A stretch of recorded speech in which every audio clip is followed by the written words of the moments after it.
Welcome to 7 for 12 live after another brilliant day for England. Ed Headingley, just remember this is the place to be after all the day's play in this test series between England and India. And today was all about England's greatest ever batsman. Don't forget to like, subscribe and leave a review. Well, England enjoyed another day of dominance here at Headingley, advancing their lead over India by 403 runs. And once again, it was thanks to the skipper, Joe Root, who scored his third Test century in 3 Test matches, his 6th of 2021 overall.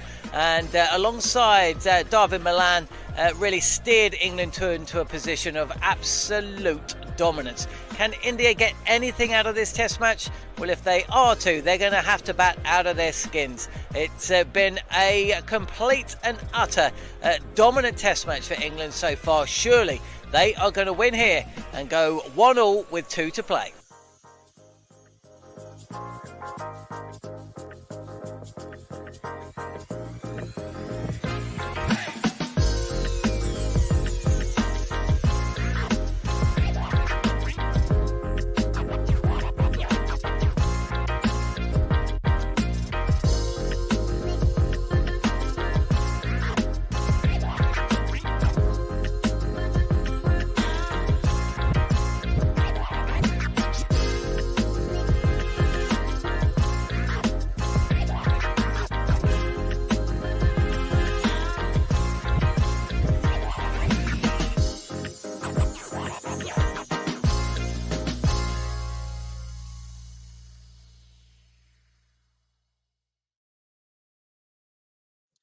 Well, John, that is as good as it gets for England, isn't it?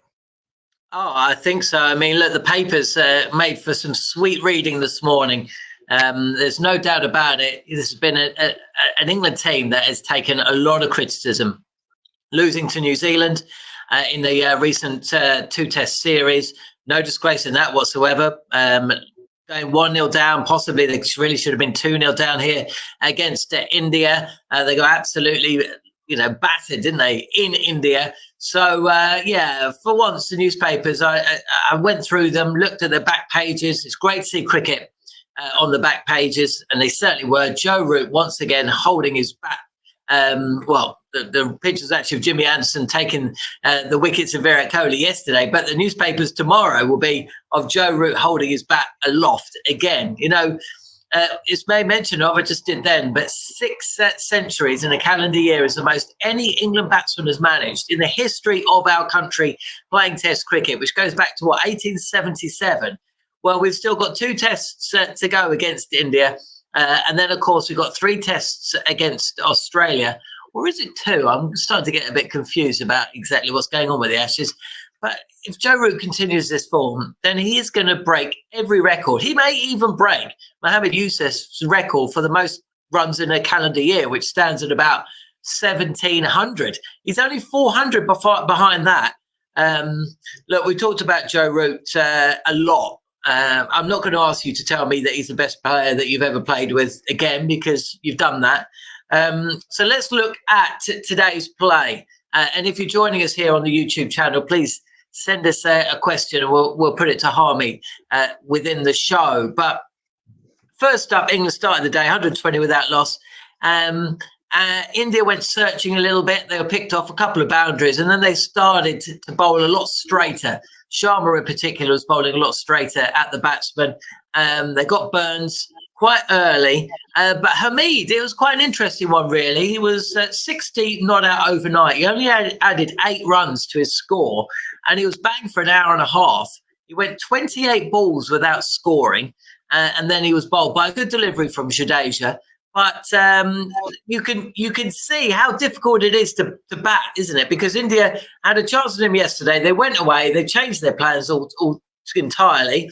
And now Hamid has got another challenge to overcome when he comes out to bat again. Yeah, that's the beauty about Test match cricket, the challenges of bat versus ball and pressure situations, and also dealing with yourself. Hamid, after what happened at Lords, he's gone away, got a 50, a half century overnight. England's in a great position. And he's come out this morning, and India have had a different plan to him, and just a little bit of inexperience, possibly a little bit of naivety has come into play. And that's something he's going to have to develop throughout the course of the next passages of his Test match career, because I think he's here to stay for at least till the end of this summer anyway. So India have probably set the marker down of where they're going to bowl at Hasim Hamid. And now Hasim has got to go away and find a way of rotating the strike and scoring. And that was something he just couldn't quite do in the early part of that first session. I thought Shami bowled excellent, pick of their bowlers. Probably one of the only ones that was really a picker on show, because I thought Siraj was looked as though he's run his race. He looked as though he was a little bit of exhaustion has come in from what he's done previously in this Test series. Ishant Sharma looked all at sea, and I can relate to where Ishant's at. Many times in my career, I've been in a position where I just think, when am I going to let it go? Run-ups all wrong, feel totally and utterly out of sync when it comes to the bowling action, and you use more energy up from that. So it'd be interesting to see where India go with that.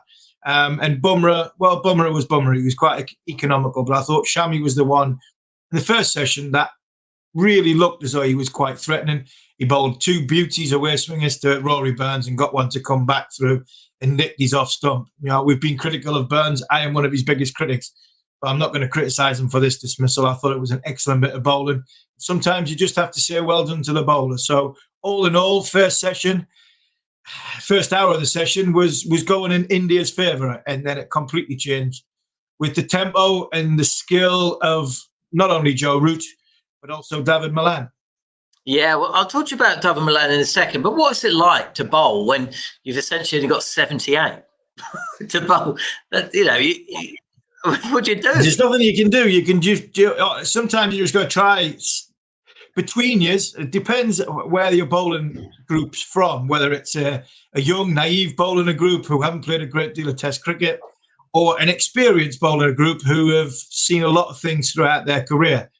This India one is probably in between. They've got some youth naivety. You got to remember, Bumrah's only played about 20 Test matches, but their leader of the pack was all at sea today. I thought it was a poor day for Ishant Sharma. So from that point of view, you've just got to put the 78 to one side and say, right, we've got to bowl first innings exactly the same way as we would bowl in a normal first innings on a flat pitch against the Test match unit in front of a big crowd. And then let's see where the game is standing when we've had one innings each. At this minute in time, where it's this standing is absolutely miles away, because England are potentially in a position where they might only have to bat once in this game. So psychologically, it's difficult, but you've somehow just got to try and hit your areas, your lengths.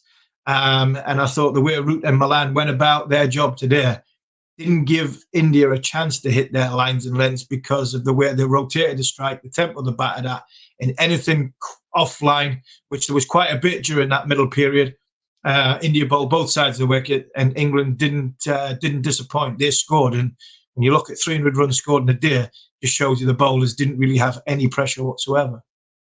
And then David Malan came to the crease. It was slow going, only 62 runs in that first session of play, the 2 wickets to fall, but England accelerated straight after lunch. Between lunch and tea, they scored 116, and Malan fell last ball of the session, caught down the leg side. There were some really good deliveries to get rid of Burns, Hamid, and also Joe Root today. But the dismissal of Malan was slightly unfortunate. But he does his job, hasn't he? He's basically on the plane to Australia now. I see. So he is. Yeah, I think he is, and I think he's more suited to play in Australia than he is probably in English conditions. I was really pleased for David Malan because, yes, when he played the last time, we all have to do our jobs. We all have to analyse what, and it's a harsh reality when you play international sport, and I'm sure they don't listen to play. I'm hoping they don't listen to some players and pundits when they do give their feedback, because sometimes it can be quite brutal. And we try and be as thorough as we possibly can to understand what dismissals that they keep getting out on and what mistakes that they're making. But I thought India had a plan today to bowl that little bit fuller against Malan early on. He hit a nice drive early on. He missed one in on the inside edge, and he was thinking, you know what, India might have this right here. but the pressure that Root and Malan did from sort of dropping the ball and running, getting the ball down to third man in Root's case, the rotation of strike, then the bowlers, because they've only got 78 to bowl at, decided to bowl a little bit short or a little bit straighter, and then Malan cashed in. And once he got into a tempo and a rhythm, I thought he was excellent. I really did. I was really pleased for him. I'm chuffed to bits for David Malan, because there's a lot of question marks whether it's Malan or Vince to come back. Either one for me, I wasn't that bothered, because I wanted some experience, and I thought his experience in that number 3 in a little bit of a pressurised situation, and I thought his combination with the England captain was absolutely fantastic during that first session. Well, look, David Malan's been speaking to the press following his 70 today. Let's hear a little of what he had to say. Isn't he? He just scores runs all the time, and the ease of what he does and the speed is at which he does it. You know, you look up and suddenly he's 20 not out, and you can't really remember a shot that he's played. He's just that busy, and he scores that quickly. You know, so to be able to bat with him is fantastic. You know, he's led from the front again, as he's done in the Test series so far. So, you know, all credit needs to go to him after what the two openers did to set it up for myself and for Ruti and for the rest of the team. No, I actually wasn't. You know, I've been fortunate enough to be part of the other England teams. You know, when you're playing international cricket regularly, I think you sort of get used to the rhythms of international cricket. Obviously, I'm still nervous, but I wasn't as nervous as what I was on my Test debut, where the legs were shaking. You know, when you walked out to bat. But yeah, it felt comfortable. You know, it felt like I've been playing international cricket for a while, which is, you know, I think that probably helped me today in the sense that I didn't let the occasion get to me. Obviously, it's a good crowd, and the openers have set up a really good position, so it could have been easy to just walk out and sort of give it away early. So yeah, it was nice. Did your legs shake on debut? Yeah, it did. Yeah, I bowled 4 maidens on my debut, and if you ask, you know, one of your heroes, Alex Stewart, who was keeping wicket at the time, and he was like, "Yeah, it weren't the greatest 4 maidens that you've ever seen. It was just because they couldn't hit it. That's why you bowled the 4 maidens." So Stewie just puts me down every time I do say I bowled 4 maidens, and Stewie quickly stands behind me and says, "Yeah, because they couldn't hit them." I was shaking. I didn't know where to let go of the ball. It was a bit like Ishant Sharma today. But fortunately for England, yeah, David Malan said exactly what it is. Spot on. Got off to a good start. How many times has a number 3 got in when the score's, you know, 130 for none? Not many times in recent past. It's a good start to get his confidence going and feel he belongs in Test match cricket. You know, fingers crossed that continues. Yeah, I mean, I was looking back at his record. It was his first 50 since scoring against the Aussies at Sydney in January 2018, and he'd scored a century a couple of games before that at Perth. And, you know, he was dropped within 5 matches of that. So, yeah, I know that he spoke before the match about the comments that came from Ed Smith about he was not really suited to home conditions, more away, and then he didn't get picked to play in South Africa. So, yeah, it was good to see. And then, of course, there's Joe Root. When Kohli comes out to bat tomorrow, probably, you know, he hasn't scored a Test century in 2 years. And, of course, Root scored 3 in this series. He scored a double ton when England played India earlier this year. Reckon that might be mentioned? I think Jimmy Anderson might mention it. I think Jimmy might mention it a few times, that Joe's 3-0 up in this battle of Kohli v Root, and some of the numbers are staggering. And he is the greatest. He has to. I was part of the team that went to Australia in 2002-03 when Michael Vaughan took on Australia, and it was a one-man, not a one-man band then, because, you know, a few other batsmen got chipped in and got runs. But the way Vaughan took on Australia was frightening. KP in 2007 or 8, he was the same. Being involved playing against Ricky Ponting in 2005, and then 6-7 when he got all them hundreds. Joe's right up there with the form of being like that. He's got, he's got 1,398 runs, which is the leading run scorer for anybody else in 2021. In the second place is Joe Root on 878 versus India. And then next is, I think, Rohit Sharma's got 700 runs. So Joe Root has scored 170 runs, more than anybody else, just against India in 2021. It just shows you what class this kid is. It is frightening, the numbers. You mentioned Virat Kohli. And, yeah, we're not going to bash Kohli. I didn't think he had a great day with the captain's armband on bowling changes and things like that. Never, ever try and ridicule a great player because he always comes back. But at this minute in time, since Virat Kohli got his last 100, I think in November 2019, Joe Root's had 7 scores of over 100, and 3 of them have been double hundreds. So, he's in some form, and Virat's going to have to go a long way in this series to get back into the series in the route against Kohli, which was built right at the very start. Okay, well, look, we've had loads of questions coming into the YouTube channel. Don't forget to like and subscribe. Tell all your mates and your family. Get your questions in to the comments section, and Harmy will answer them. And that's what's coming up now.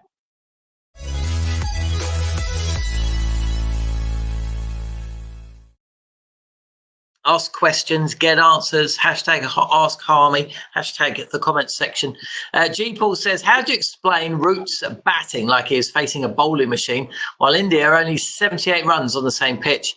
And also, do you play Ishant Sharma in the next test? Well, I tell you what, G. Paul, I'll answer that last one for you, kind of. Ravichandran Ashwin will definitely be playing in the next test match. It's at the Oval. Well, I don't know whether Sharma will be dropped. It might be Siraj. But, Harmy, how do you explain Joe Root's return to form? I think Joe Root has made a little technical change. I'd love to know this from Joe, and I'm sure one of the TV guys will probably be asking him when he does eventually get to speak.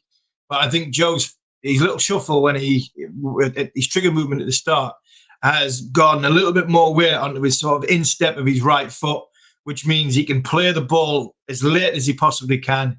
England, the ball moves, but sometimes moves slowly, so he's a little bit further away from the ball.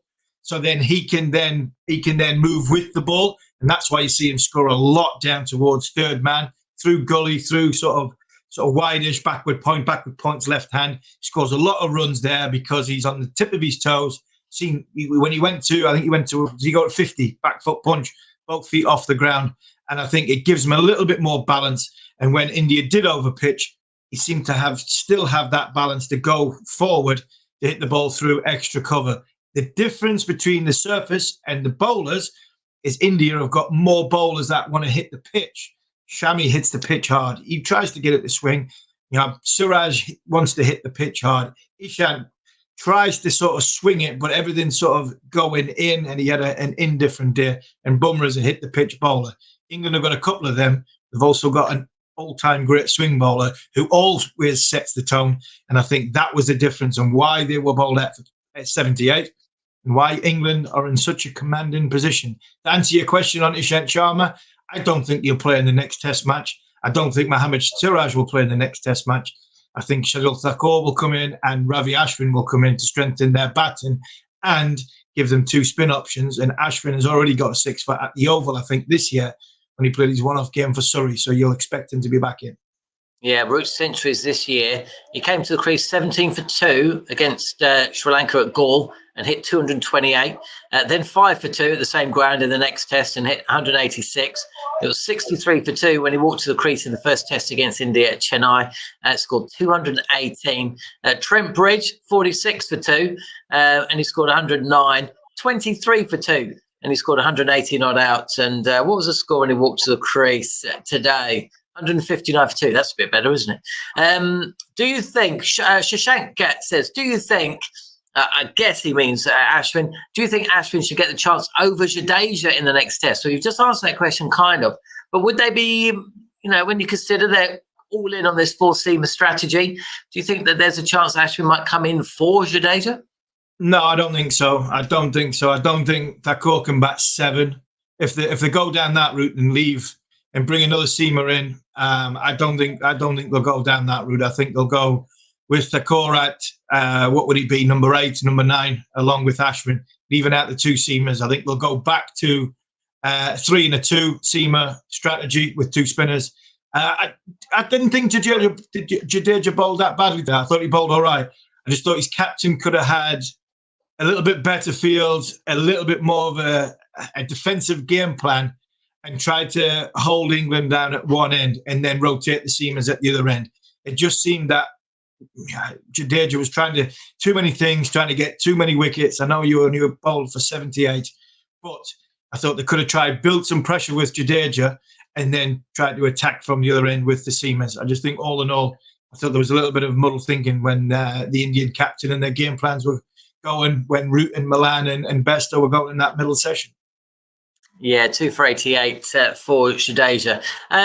Phil Pretty says, on reflection, what do you think a pass score would have been on this pitch? I guess he means first innings pass score. Yeah, around about where England are now. What are they for? They got 420. I think a test match surface, you'd want to get around between the modern day is around 350, 400 because the amount of white ball cricket that's been played, techniques aren't as good as what I don't think they're as good as or sound as what they used to be from a defensive point of view. That's why the scores are coming down, and there's not as many 5-day games and more 4-day cricket, 4-day test matches. So, but on this surface, I don't think there's a great deal of demons in this surface. I don't think Virat Kohli made a mistake at the toss. I really don't. England have proved that the way they've gone. I just thought India were done by an extremely potent England attack all in that so India just didn't have the answers for. So anything over 400 on a first innings is a pass score for me in a test match wherever you play, majority of the places you play around the world. Jay says, compared to the last test, India looked flat. I can't see that fire or passion from Kohli. And maybe in the gap between the second and third test, that focus is gone. Or is it just that England have improved their skill? Well, I imagine it may have something to do with the fact that they were bowled out for 78. It's quite difficult to get fiery and passionate when essentially kind of know you're going to lose a test match within the first session and a half of a game. Yeah, absolutely. And Jay, when you look at it, you want your team to be fired up. You want your team to be in the opposition's face. But how can you be in the opposition's face within 30 overs of the opposition's innings when they go past you and they haven't lost the wicket? That is a psychologically a difficult thing to do. Were they a bit flat?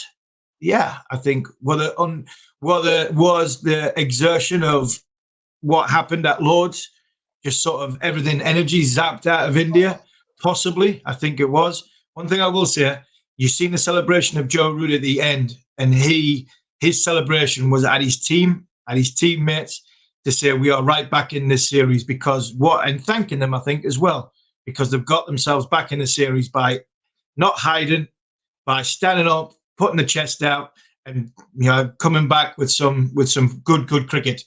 Flips this over. That's what Virat Kohli and India have got to do now between now and the Oval, because the Oval comes very, very quickly, and then Manchester comes just as quickly the following week. So if India are flat now, they're going to have to book their ideas up and get some energy from somewhere, or England could win this series. Brilliant stuff. Okay, well, look, thanks for getting your questions into the show. We couldn't go through all of them, but if you come back again tomorrow, I'm sure that we can rattle through them. You are watching 7 for 12, and it's time for Harmy's prediction.